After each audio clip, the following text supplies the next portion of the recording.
Bharatiya Janata party media के प्रमुख आदरणीय श्री परवीन शंकर कपूर जी,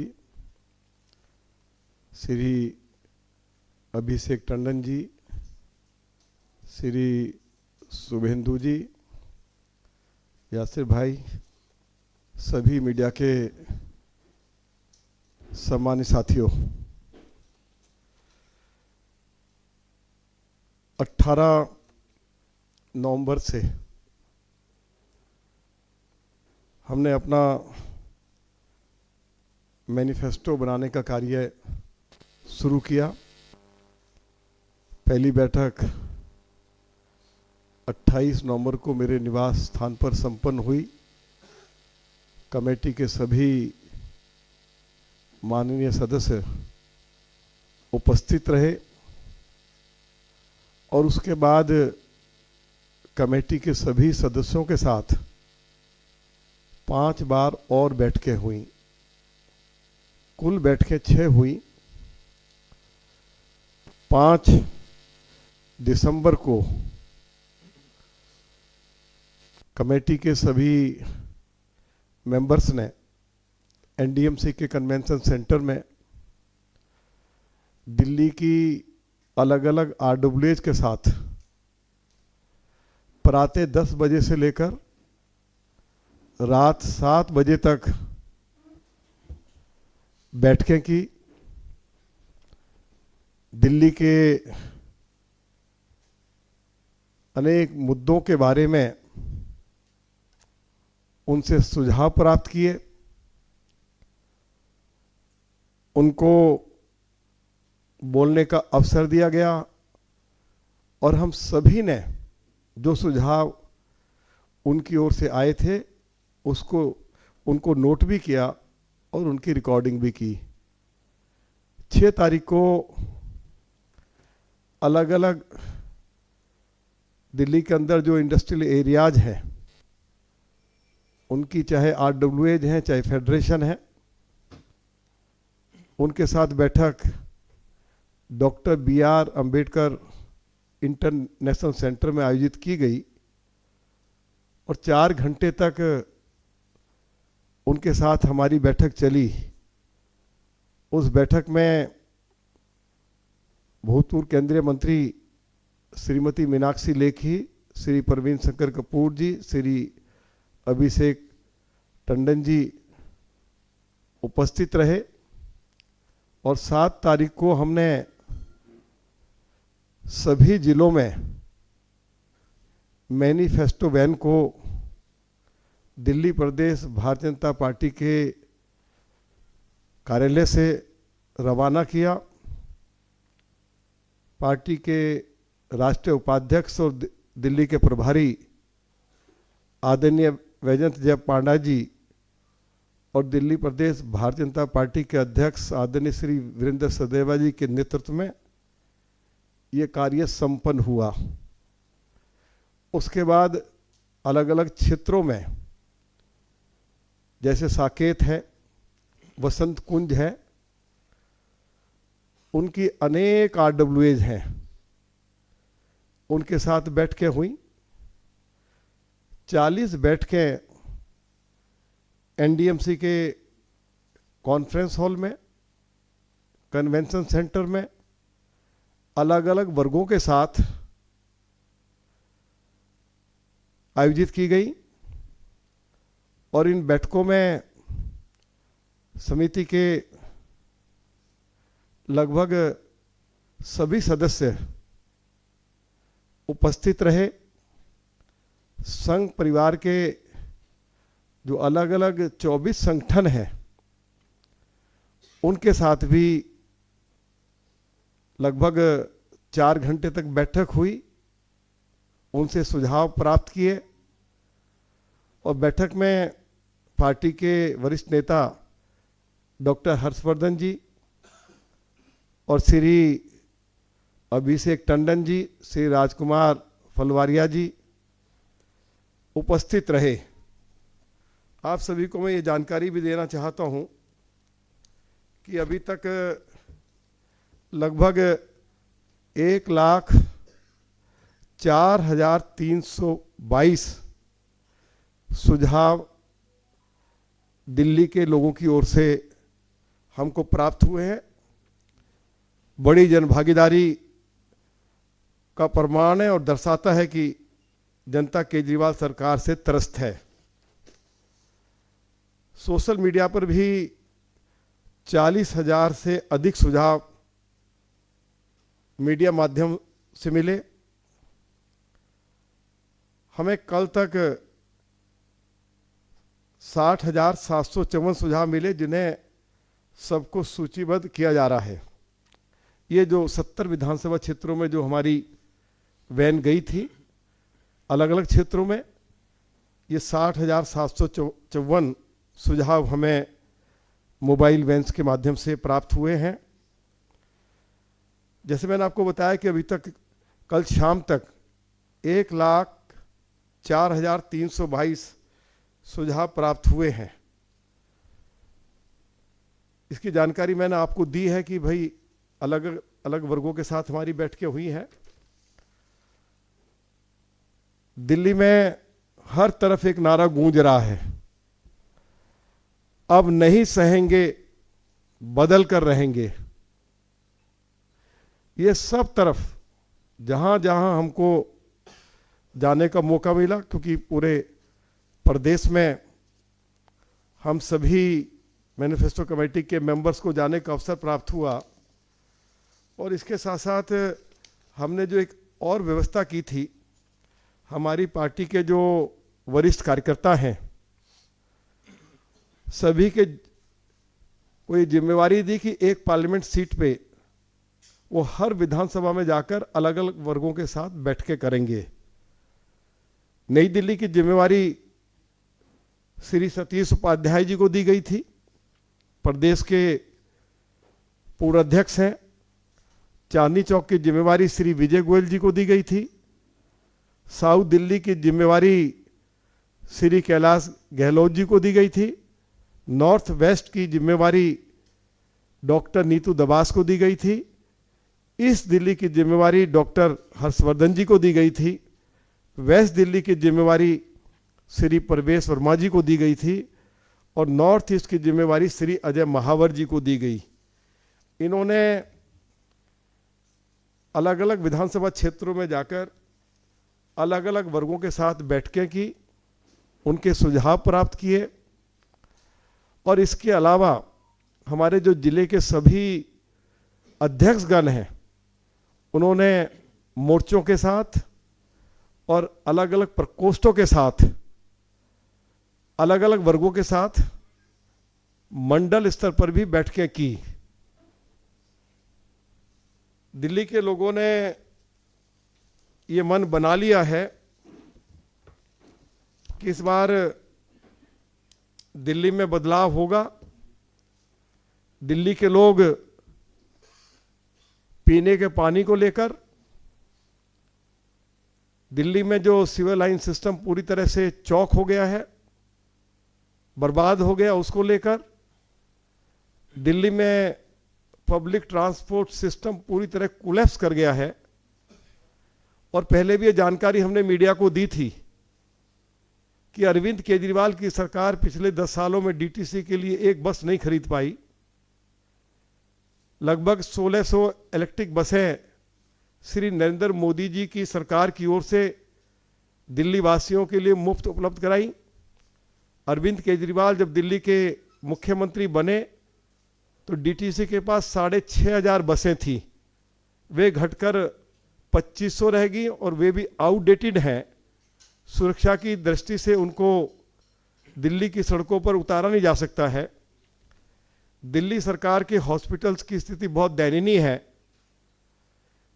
दिल्ली के अंदर पिछले 10 सालों में अरविंद केजरीवाल की सरकार ने एक कॉलेज नहीं खोला, कोई एक हॉस्पिटल नहीं बनाया, कोई एक नया फ्लाईओवर नहीं बनाया, कोई एक नया स्कूल नहीं खोला। लगभग 76 स्कूल्स को बंद कर दिया गया। डीटीसी के लिए मैंने आपको जानकारी दी कि डीटीसी के लिए कोई एक बस खरीद नहीं पाए। पूरे दिल्ली में विकास के कार्य पूरी तरह से बंद है, और दिल्ली की क्योंकि सड़कें जो हैं बुरी तरह से टूटी फूटी पड़ी हैं, सड़कों के ऊपर गड्ढे हैं, लंदन और पेरिस जैसी सड़कें बनाने का वायदा अरविंद केजरीवाल की सरकार ने दिल्ली के लोगों से किया था। लेकिन यदि आप पीडब्ल्यूडी की सड़कों को देखेंगे तो उन पर धूल उड़ती है।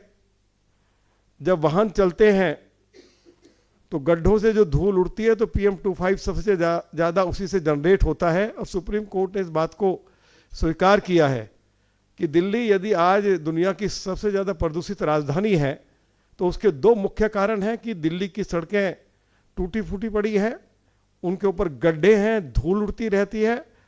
और दूसरी बात सुप्रीम कोर्ट ने स्वीकार की है कि दिल्ली में जो पब्लिक ट्रांसपोर्ट सिस्टम पूरी तरह कोलैप्स कर गया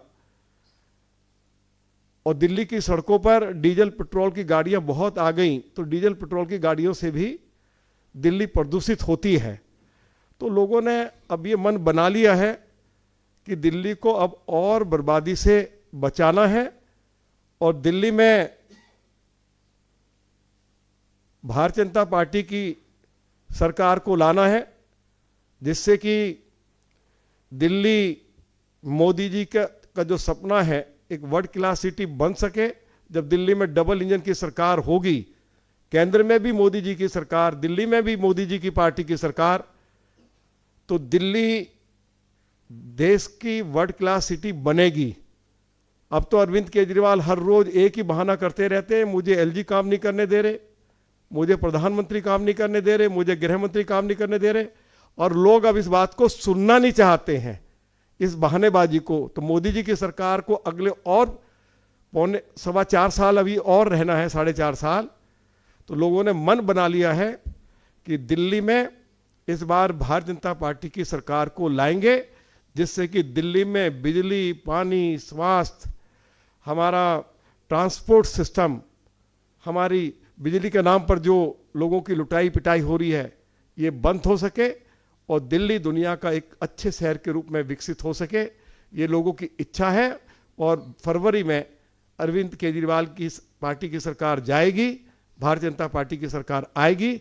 ऐसा फीडबैक हमें दिल्ली के लोगों से मिला है। आप सभी का बहुत बहुत धन्यवाद। जब हम विदुड़ी जी दिल्ली के लोगों के बीच जा रहे थे तो एक आवाज आ रही थी, सरकार बदलो दिल्ली बदलो। देखिए, मैं दो बातें स्पष्ट कर देना चाहता हूं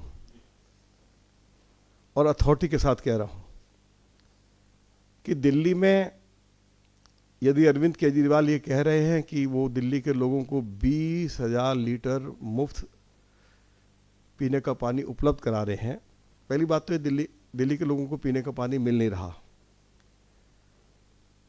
हम लोग इस योजना को जारी रखेंगे, इसमें कोई किसी तरह की कटौती नहीं होगी। ये कोई अरविंद केजरीवाल की कोई अपनी उनकी घर की योजना नहीं है, सरकार की योजना है और हम इसको जारी रखेंगे। महिलाओं के लिए जो मुफ्त ट्रांसपोर्ट की व्यवस्था उन्होंने की है, दिल्ली सरकार के पास बसें ही नहीं है, महिलाएं बेचारी बस स्टैंड पे खड़ी रहती हैं, इनको गालियां निकालती रहती हैं। तो हम दिल्ली के लिए कम से कम 10,000 इलेक्ट्रिक बसें लेकर आएंगे। हम दिल्ली के लिए हिमाचल से, मुरादनगर से पीने का पानी लेकर आएंगे, जिससे कि दिल्ली के लोगों की प्यास बुझ सके और 20,000 लीटर मुफ्त पानी दिल्ली की भाजपा की सरकार की ओर से उपलब्ध हो सके। तीसरी बात जो उन्होंने कही है बिजली की, बिजली के नाम पर बड़ी भारी लूट हो रही है। आप अपना, यदि आप दिल्ली में रहते हैं तो आप अपना बिल उठा के देखिए, 3 बार अरविंद केजरीवाल की सरकार ने बिजली की दरों में बढ़ोतरी की, जबकि वायदा यह किया गया था कि जब तक मेरी सरकार रहेगी बिजली के बिलों में बढ़ोतरी नहीं होगी। आज BHS कंपनी हो चाहे अन्य कंपनियां हो, बिजली कंपनियां, उनके अधिकारियों को और कर्मचारियों को जो 750 यूनिट मुफ्त बिजली दी जा रही है, वह पैसा भी बिजली उपभोक्ताओं की जेब से लिया जा रहा है। उनके कर्मचारी अधिकारी रिटायर हो जाते हैं, उनको जो पेंशन दी जाती है वो पैसा भी दिल्ली के बिजली उपभोक्ताओं की जेब से निकाला जा रहा है। हम ये जो इस तरह का जो मतलब जो लूट है उसको पूरी तरह से बंद करेंगे और 200 यूनिट जो मुफ्त बिजली दी जा रही है उसको जारी रखेंगे। लेकिन जो बहुत अनाप शनाप बिजली के बिल आ रहे हैं उसको न्याय संगत करेंगे। और आपको एक जानकारी और भी दे दें कि यदि आज दिल्ली के लोग जिनके पास 200 गज या 200 गज से बड़ा प्लॉट है, यदि वो अपना घर बनाते हैं तो अरविंद केजरीवाल की पार्टी की सरकार डेवलपमेंट चार्ज के नाम पर यदि 200 मीटर का प्लॉट है तो 4 लाख रुपया आपसे पानी के कनेक्शन के लिए डेवलपमेंट चार्ज लेंगे। यदि कमर्शियल मीटर है तो आपसे 6 लाख रुपया। और जैसे जैसे प्लॉट की वो बढ़ता जाता है उसका साइज, तो इसका जो उसकी दरें भी जो हैं वो बढ़ती चली जाती हैं। तो हम ये जो डेवलपमेंट चार्जेस के नाम पर दिल्ली के लोगों को लूटा जा रहा है, इस लूट को बंद करेंगे। 200 गज से नीचे जो लोग बिजली का पानी का कनेक्शन लेते हैं, सीवर का कनेक्शन लेते हैं, उनके लिए भी वही व्यवस्था होगी जो 200 गज से नीचे के लोगों के लिए है। ये भी जानकारी मैं आपको देना चाहता हूं। अब सवाल ये है, हम अरविंद केजरीवाल से पूछना चाहते हैं कि 2024 का जब बजट आया 2024-25 का, तो उसमें यह प्रोविजन रखा गया था कि दिल्ली की सभी महिलाओं को 1-1 हजार रुपये हर महीने पेंशन दी जाएगी और 2000 करोड़ रुपया उस बजट में प्रावधान किया गया। और उस बजट को दिल्ली विधानसभा ने अपनी अप्रूवल दी, दिल्ली के लेफ्टिनेंट गवर्नर ने approval the, ministry of home affairs ने अपनी अप्रूवल दी और भारत की राष्ट्रपति महोदया ने अपनी मंजूरी दी। हम अरविंद केजरीवाल से पूछना चाहते हैं कि महिलाओं के लिए जो 2000 करोड़ रुपया हर महीने उनको 1-1 हजार रुपये पेंशन मिले, जो पैसा रखा गया था वो पैसा कहां चला गया, उसका जवाब अरविंद केजरीवाल को देना पड़ेगा। लोकसभा का चुनाव आया तो इन्होंने फार्म भरवाए, बड़ी बड़ी लंबी लंबी लाइनें लगी दिल्ली में कि हम महिलाओं को लोकसभा के चुनाव के बाद पेंशन देंगे। क्या किसी एक भी महिला को पेंशन मिली? और अब कह रहे हैं कि जैसे चुनाव के नतीजे आएंगे हम उसके बाद देंगे। तो अरविंद केजरीवाल आप बताइए, पिछले 5 साल से आप क्या कर रहे थे? तो अरविंद केजरीवाल को इस बात का जवाब देना पड़ेगा। जहां तक अभी उन्होंने कहा है सीनियर सिटीजन्स के लिए कि उनके लिए मुफ्त इलाज की व्यवस्था होगी, हम अरविंद केजरीवाल से पूछना चाहते हैं कि मोदी जी की सरकार जिन हमारे सीनियर सिटीजन्स की उम्र 70 साल से ज़्यादा है, पूरे देश भर में उनके लिए आयुष्मान भारत योजना लागू कर दी। यदि कोई वरिष्ठ नागरिक अमीर है गरीब है इसका अंतर नहीं रखा, सभी के लिए है। और पूरे देश में लाखों वरिष्ठ नागरिकों ने उस योजना का लाभ उठाना शुरू कर दिया है। अरविंद केजरीवाल से हम पूछना चाहते हैं कि उन्होंने इस योजना का मीडिया के सामने विरोध क्यों किया और उन्होंने कहा कि हम इस आयुष्मान भारत योजना को दिल्ली में लागू नहीं होने देंगे। क्या वो नहीं चाहते हैं कि यदि कोई वरिष्ठ नागरिक बीमार हो और 5 लाख रुपए तक का मुफ्त इलाज मोदी जी की सरकार की ओर से उपलब्ध कराया जाए, तो उनके पेट में क्या दर्द हो रहा था, क्यों उन्होंने इस योजना का विरोध किया, क्यों इस योजना को लागू नहीं होने दिया, उसका वो जवाब दें। और यदि वो 60 साल से ज़्यादा के वरिष्ठ नागरिकों के लिए मुफ्त इलाज की व्यवस्था करना चाहते हैं, उनके हॉस्पिटल्स की हालत ऐसी है कि सुप्रीम कोर्ट को यह कहना पड़ा कि दिल्ली सरकार के हॉस्पिटल की हालत बूचड़ खाने से भी ज़्यादा खराब है।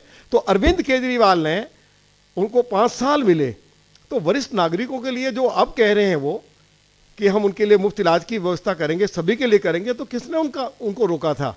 लेकिन जैसे ही दिल्ली में भाजपा की सरकार बनेगी, पहली कैबिनेट की बैठक में वरिष्ठ नागरिकों के लिए, चाहे वो किसी भी वर्ग से संबंध रखते हों, 5 लाख रुपए तक मुफ्त इलाज की व्यवस्था का प्रावधान कर दिया जाएगा।